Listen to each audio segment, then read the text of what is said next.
ప్రస్తుతం దేశమంతా మార్మోగుతున్న పేరు జెన్జీ.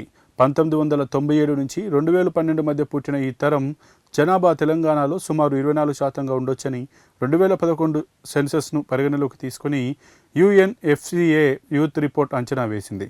ఇక దేశంలో జెన్జీల సగటు జనాభా 27.1% ఉన్నట్లు ఇండియా ఇన్ పిక్సెల్స్ రిపోర్ట్ 2025 పేర్కొంది. ఈ నివేదిక ప్రకారం బీహార్లో అత్యధికంగా జెన్జీలు 32.5% ఉన్నారు. గ్రేటర్ హైదరాబాద్లో జెన్జీ జనాభా ఇతర జిల్లాల కంటే అధికంగా ఉంది. ఐటీ కంపెనీలు, అంతర్జాతీయ యూనివర్సిటీలు, హైటెక్ సిటీ, కోవర్కింగ్ స్పేస్లు, స్టార్టప్లు ఇక్కడ కేంద్రీకృతం కావడంతో యువత భాగ్యనగరానికి వలస వస్తుంది. ఈ తరం ఆలోచనలు గత తరం లాగా ఒకే కంపెనీలో ఉద్యోగం కోసం చూడటం లేదు. బదులుగా YouTube, Insta reels, graphic design, coding, digital marketing లాంటి సైడ్ హాస్టళ్లు చేస్తోంది. ఐటీ ఉద్యోగంతో పాటు వీకెండ్లో సొంత స్టార్టప్లు నడపడం, గిగ్ ఎకానమీలో పనిచేయడం జెన్జీ ప్రత్యేకతలు. ఫలితంగా హైదరాబాద్లో కాఫీ షాపులు, coworking స్పేస్లు, e commerce, delivery jobs విపరీతంగా పెరిగాయి. రాష్ట్ర ఆర్థిక వ్యవస్థకు, పారిశ్రామిక, సేవ, ఐటీ రంగాలకు ప్రధాన శక్తిగా నిలుస్తోంది.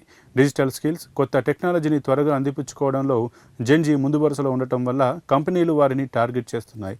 త్వరలో జనాభా తగ్గే అవకాశం పట్టణ ప్రాంతాల్లో జెన్జీ జనాభా పెరుగుతుండగా గ్రామీణ ప్రాంతాల్లో తగ్గుదల కనిపిస్తుంది.